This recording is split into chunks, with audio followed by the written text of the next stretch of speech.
was in the voting in the House of Lords. This was in May, June of this year. So when we vote, we walk through a lobby. And one of the senior members, who used to be the Secretary of State, a cabinet minister for defence, back 20 odd years ago, stopped me as we were walking together to vote. And he said these words. He said, "You boys are making a right mess of Gaza." So I looked at him and said, "You boys?" We searched about the IDF. I reminded him that I was although I'm Jewish, I'm a British lord like he is. So already you can see the context of where he's going. So I said to him, "You were Secretary of State for Defence. Tell me, what would you have done if 1,200, and we could do it pro rata, but let's say 1,200 people were brutally murdered, raped, and so on your watch in Britain? What would you have done?" And before I let him reply, I then said to him this. I said to him, "You know that Hamas want to kill me because I'm a Jew. I said, you need to be clear that once they're done with me, you're next."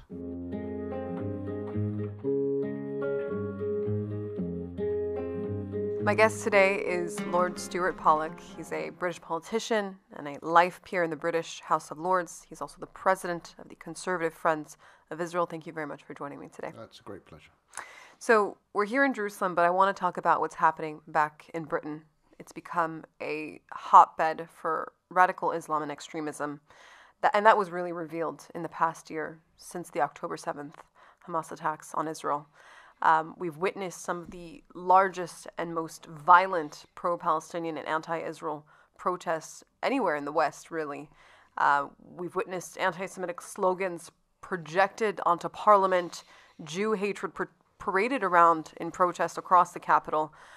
There was even an instance of a police officer warning a Jewish man who was in the vicinity of an anti-Israel protest to not be openly Jewish because it posed a threat to public safety. It seems absurd, but this is the reality of what's happening in Britain today.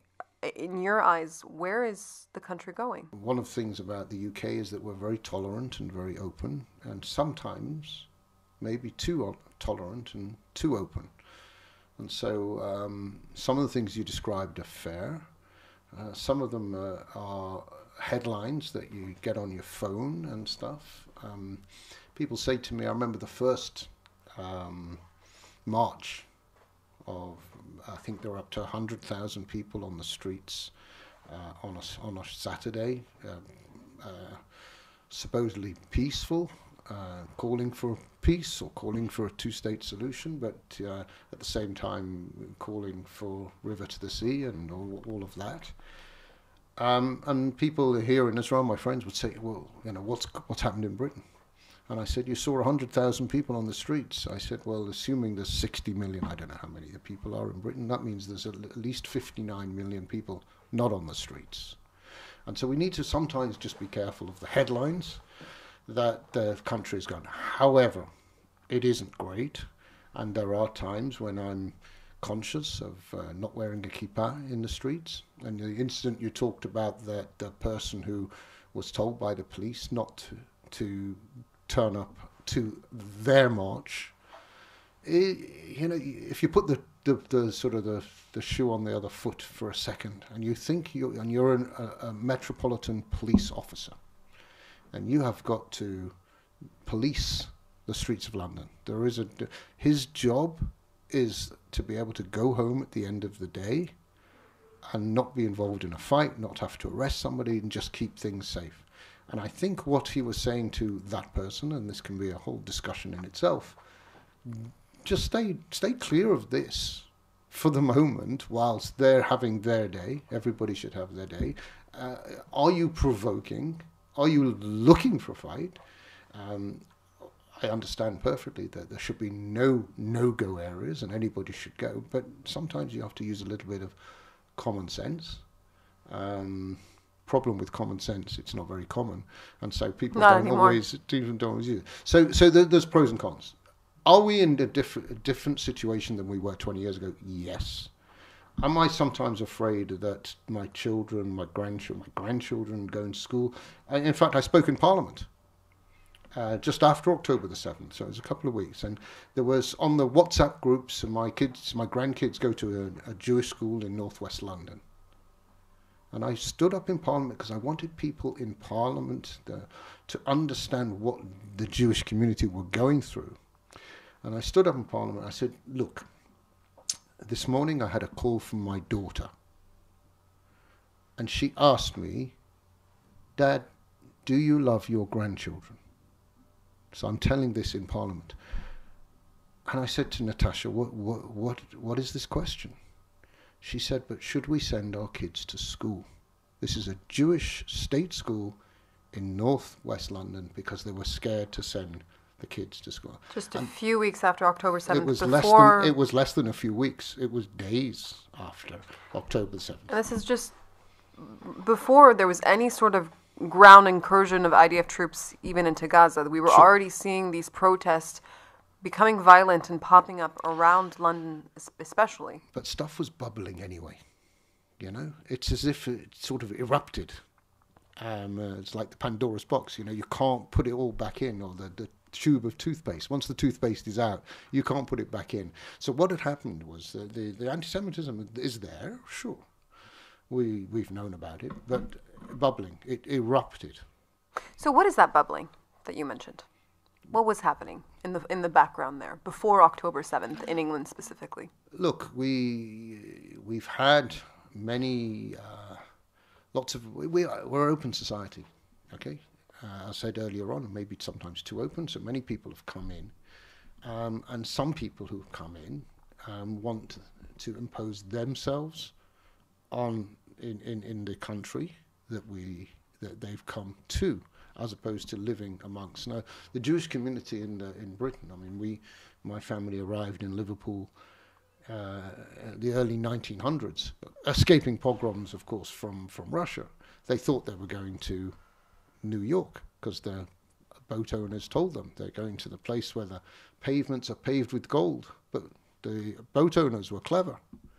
They said, they can't speak a word of English. They can't. There's no point in wasting our money and taking them all across the pond to New York. We'll drop them in Liverpool and areas, and that's how many of the Jewish community came to the UK. Some of them still think they were in New York, but even years later.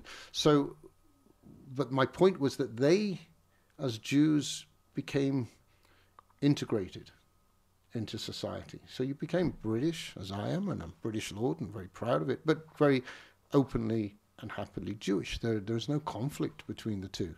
But if you then take it a stage further and want to do things only your way and not integrate into society, it becomes difficult, and that's the sort of thing which is happening, and not just in Britain.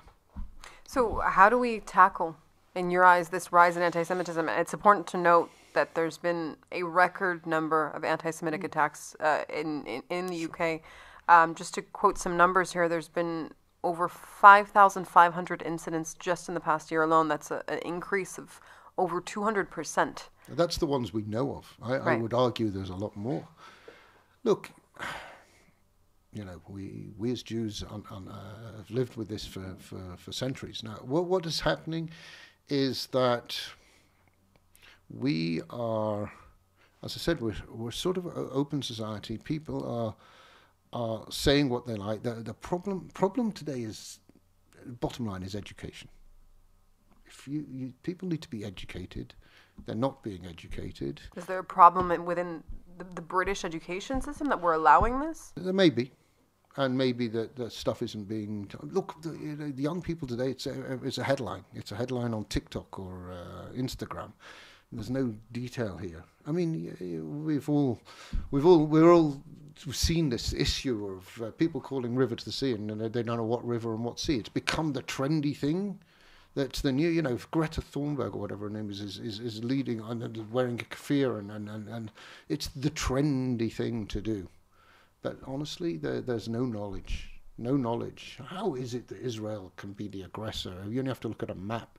You know, you would have thought that anybody studying geography would do it. You would have thought that gays for Palestine. How on earth are these people standing there talking about gays for Palestine when we know quite clearly what would happen to gays in Palestine if and so on.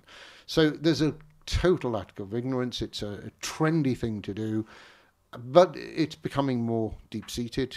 You look at the college campuses in the UK and look at the college campuses in America. Absolutely. It is the education. We have to do something. We have to be... It's no good anymore just people saying we're standing shoulder to shoulder. The British government, the other governments will stand up. We're standing shoulder to shoulder with Israel. I don't know what that means particularly. That's also the messaging that we've heard from Starmer. Well, you know, I'm very clear as you introduced me as the conservative Friends of Israel. I'm not a great believer, and I think in what this current government is doing. They did three things in the space of the first 2 weeks of being in government. What did they do? They changed the position on ICC to allow Israeli leaders to be arrested. The Conservatives didn't do that. They started funding on UNRWA again without any thought. And now they're stopping some arms sales licenses to Israel. I mean, this is crazy. You say, I stand shoulder to shoulder, and we understand Israel's right to defend, but God forbid we send you any arms. So this Labour government has started, and it's only just started, very badly. And actually, to that point, when you spoke about those arms sales, just the other day, Starmer shut down, surprisingly, a call within the British Parliament to ban all arms sales to Israel. You mentioned the UK recently halted the sale of some of those weapons because of quote-unquote it was licenses. risks. It's not necessarily weapons. It's widgets, it's parts and so on. Because Right. actually Israel doesn't actually take very much from Britain. It's actually the other way around. And Britain receives a lot more from Israeli technology and so on. But specifically, you said that just now, that the hypocrisy of it, of we stand shoulder to shoulder. Israel has the right to defend itself, but not entirely. When there's this miseducation, as you mentioned, that Israel is fighting a 7-front war that's unheard of in modern warfare. It's just deep hypocrisy. And we're fighting it, and I will continue to fight it back in the UK. But sadly, my party are not in government now, and we're being led by people who seem to be selling Israel down the river. When we're talking about the current government, it's important to talk about a very big issue, is that some of those extremists that we saw on the streets of London have made it to Parliament in positions of power in places as far as Oxford and Manchester. These independents won seats riding on that miseducation, on these anti-Israel, pro-Palestinian platforms. Are you concerned? Sure. I mean, this is unusual. It's not happened. Independents tend not to win in general elections. Let's be clear. It's for 4 or 5 seats out of 650. So it's not entirely the whole of Britain's gone, and it's not. But yeah, it was quite shocking in many ways that people were on one issue, uneducated, wrong in many ways, got elected. But that tells you a little bit about the constituencies where they are and the demographic, which is certainly changing. I want to talk about the external threats that the UK is facing. Just today, the UK's internal security agency, MI5, warned that the country is facing increased threats from Iran, Russia, and ISIS, which has made a resurgence. Is this the beginning of a potential wave of terror in the West that Israel has unfortunately already experienced and has been repeatedly warning that the war that it is fighting right here in Israel against Hamas, against Hezbollah, against Iran, it is not just fighting for Israel, it's fighting for the rest? Sure. I mean, those of us who understand, and we know quite clearly that Israel is at the coalface. There is already tremendous, I talked a little bit about the government before, but there's tremendous relationships between the intelligence services between the UK and Israel, and the cooperation is second to none. And yes, of course, these threats are being looked at.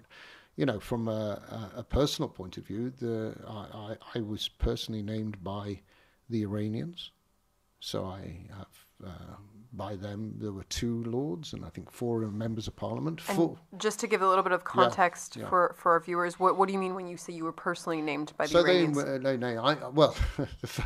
It was on the net, but of course I got a letter about it from the authorities in the UK. They named me. In other words, I was somebody who now could not go and visit Tehran.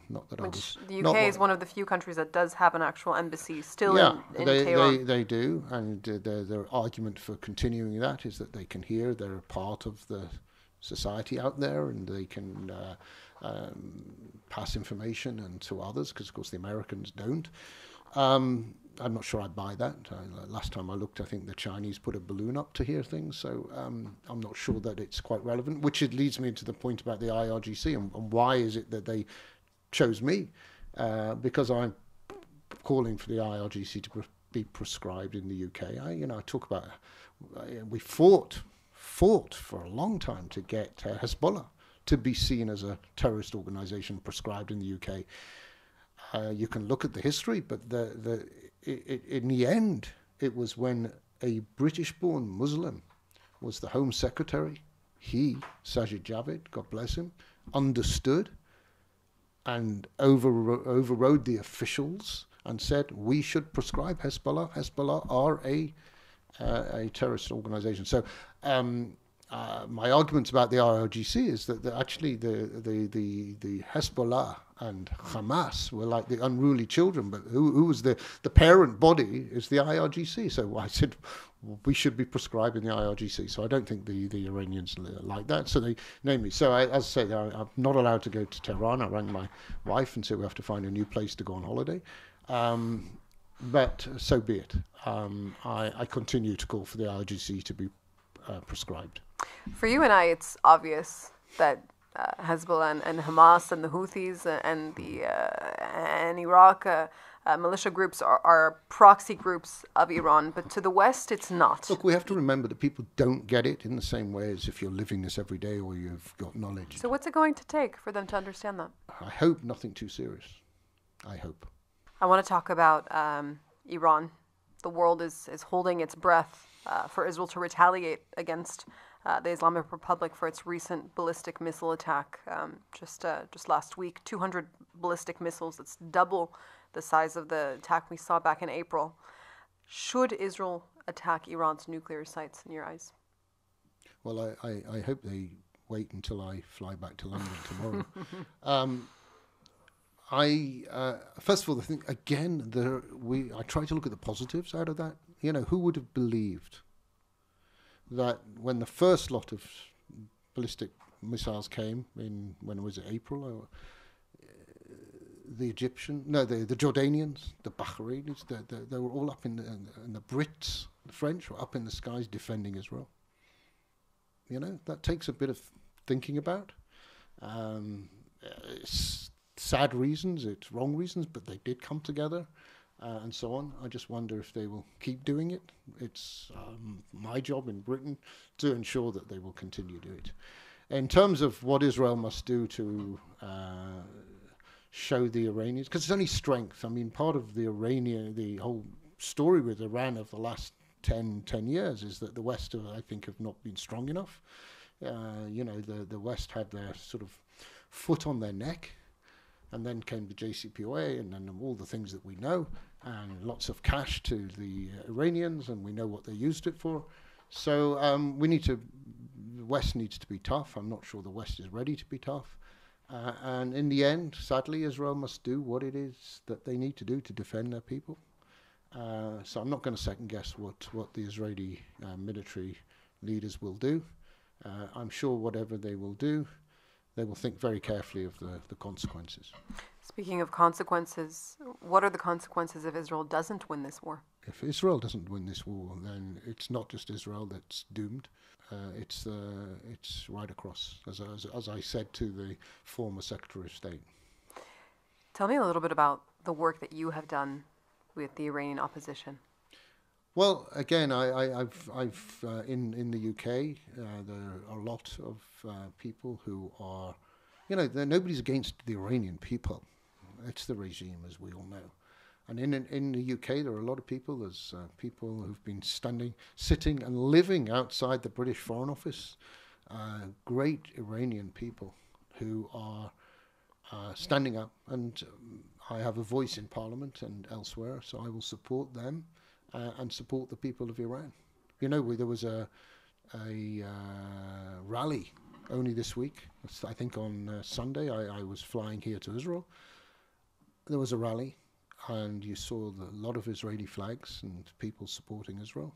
And you also saw the many flags of the old Iran under the Shah coming together. So the people. So my view is, if people are on the right page, we should support them. You've been involved with creating connections between Israel and countries that it doesn't necessarily have official ties with. Can you tell me a little bit about that? Yeah, no. Again, it's just being able to use the. Fortunate to become a member of the House of Lords 9 years ago, and it has opened doors and able to do the right thing. So I've been in places in Africa and elsewhere, and in the Gulf and elsewhere, and everybody knows what I stand for. I mean, they know that three things about me: I'm Jewish, I love Liverpool Football Club, and I support Israel. You mentioned this regional cooperation, these projects that you do with African countries and Israel. Tell me what it is about these African countries. What is the common denominator that they have with Israel and the potential of establishing peace ties between them? Well, the potential is enormous. Two of my favorite charities are based here in Israel, working in Africa. So you have Innovation Africa, where Sivan Yari is spending her time giving fresh water and therefore electricity and therefore dignity to African people right across Africa in many countries. This is great soft power that Israel shows, and she is a gem and an angel in so many ways. The other one is the Save a Child's Heart, exactly the same thing, where the doctors and nurses in the Wolfson Hospital in Cholon bring kids from Africa who have congenital heart problems, who don't have the facilities and the ability, and they can get their hearts fixed here in Israel.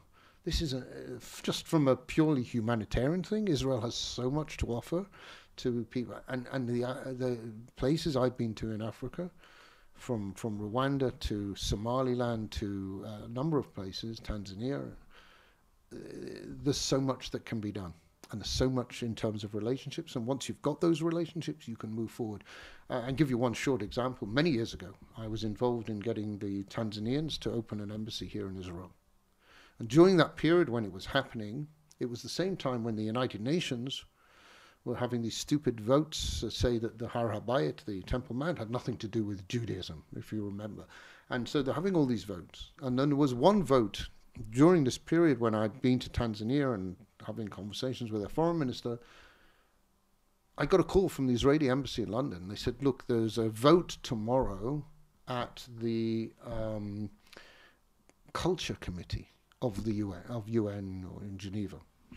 And they said there's 21 countries. And we noticed that Tanzania is one of the countries. Can you do anything? I'm going, I have no idea. No pressure. I have no idea. Now, I had been down there, and I won't use his name, but I got very friendly with the guy who was the advisor, the chief of staff to the prime minister. This is going back a number of years, so it'll be different characters now. And I called him, and I said, I wonder if you can do me a favor, I said, and I explained what was going on, and he said, oh, well, I'll see what I can do. And I left it. And 2 days later was the vote. And for the first time, normally these votes go through on the nod. 2 countries asked for a proper vote. Croatia, which had nothing to do with me, and Tanzania. Wow. And Tanzania asked for it and basically voted Israel's way. I mean, it went through, but right. Okay. And so I picked up the phone to the chief of staff or whatever of the prime minister's office, and I just said, I want to thank you. And he shouted at me down the phone. I'll never forget it. He went, no. And I said, what do you mean? He says, I have to thank you. for allowing us to help Israel. So it's a small story, but there is so much understanding and love out there, and we just need to harness it.